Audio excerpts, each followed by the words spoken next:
Everybody's doing well and had a great day.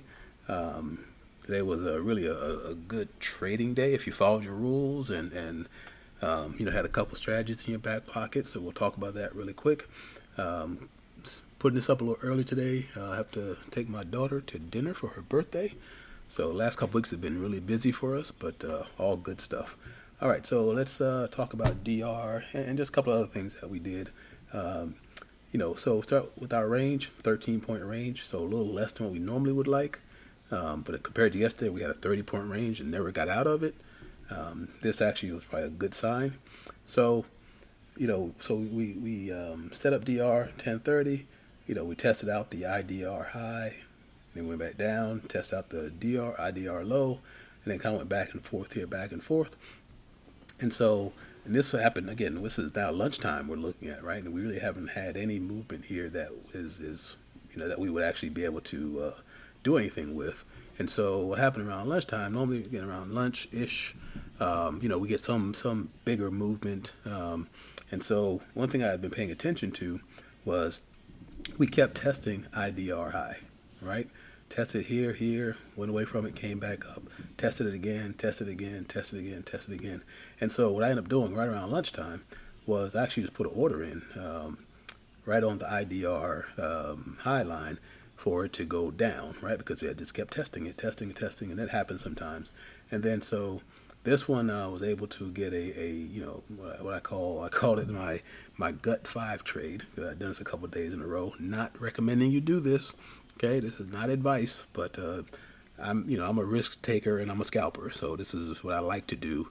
And so just my gut told me to put an order in, and then I put 5 points on it, got 5 points, and I was done with that trade, right? So I'm pretty sure it's going to go against me one day, and that's okay. That's part of the risk that I'm willing to take on my account, right? So I'm not telling you to do that. Okay, so that was it wasn't even an ICT trade, it was just a gut trade. So the next thing that happened was we finally got down where we actually confirmed DR low, and we made this really nice fair value gap here. And so when price came down, I thought price could just keep going down. It kind of shot down pretty quickly, right around 12:30. But we're looking for a retrace for a DR trade, right? So we're going to follow that rule. So I'm looking for a retrace, and so what ended up happening was we finally started to come back up, and then we actually retraced back up into the fair value gap, the bearish fair value gap, and then here we actually took the DR low line. We actually went above that. So here I jumped in on one trade here. It barely went above DR, probably one tick above. Got my order in. Now again, I had set my alerts for all this, right? So I'm not sitting there staring at this. I set an alert. Once we confirm low, right, I just set an alert on that line. Alert there, so it will let me know when something happened, and that's what ended up happening. I got an alert, and then I actually ended up putting a trade on here.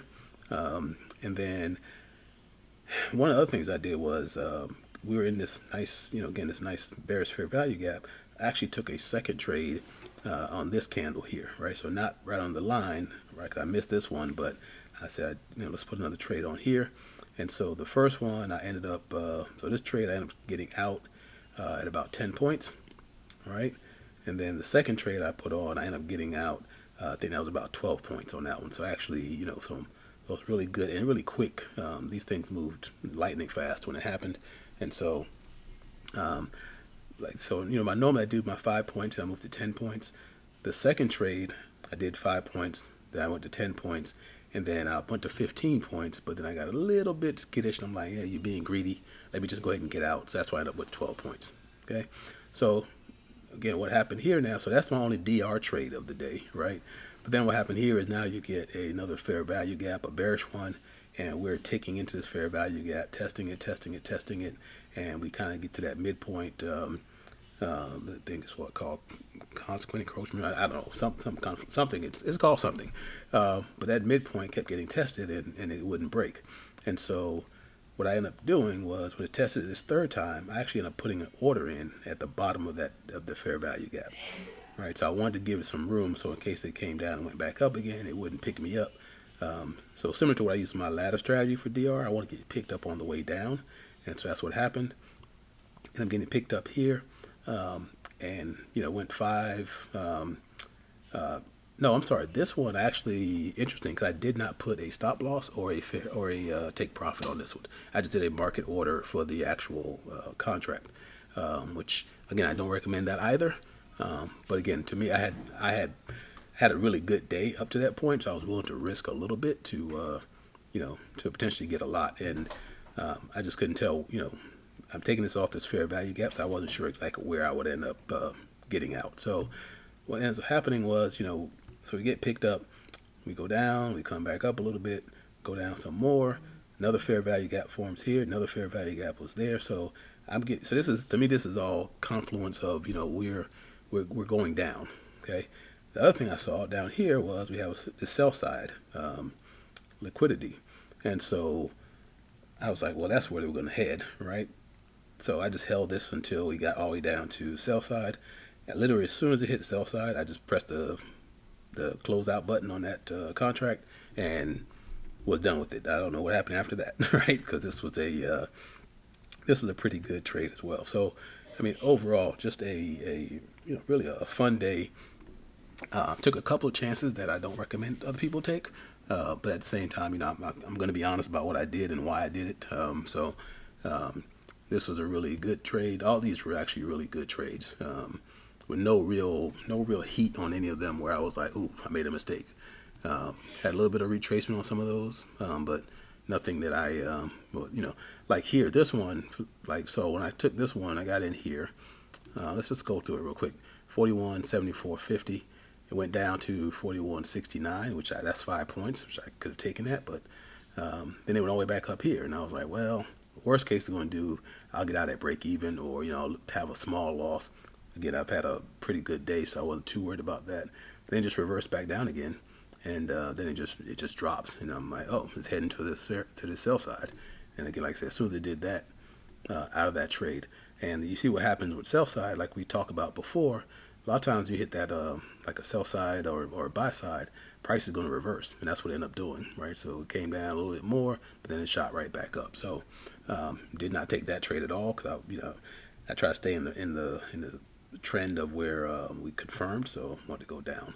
But that was the last trade for the day. There was some other stuff happening here that after the day we kind of had, I wasn't really that interested in any of it. Just didn't want to give anything back, and so it was good. But yeah, so that's kind of the story of today. One pure DR trade, which I know what we focus on here, but again, I always encourage you to look at other strategies because, like yesterday, there was no DR trade. So if you want to trade yesterday, what do, right? If you're comfortable, then yes, you can do other things and make other trades. Whether it's ICT or my gut 5. That's trademark, by the way. No, I'm just kidding. Anyway, the other thing I'll show, and I'll pull this up real quick. We talked yesterday about potentially looking at the NQ. I'm not even doing that like the YM stuff or whatever. I just want to look at NQ. And what I noticed today was NQ. Let me pull this down. So this is the NQ for today. Oops, somewhere, sorry. Move this back over. And what I noticed is NQ. I don't know what the range. I didn't count the range or anything, but it never came back. So it went down and confirmed right around that same time, or a little bit later than that. But it never confirmed back above a DR today. So this wouldn't have been a DR trade. Now again, a beautiful fair value gap that would have, you could have jumped in and taken that trade. But from a pure DR standpoint, there wasn't a trade there on the NQ. So I'm going to keep looking at this. Just kind of eyeballing it every day to see what it looks like, and then. Kind of based on what happens, we'll see if we want, decide we want to trade that or not. But that's it, guys. Appreciate everybody, and have a great night, and we will try it again tomorrow.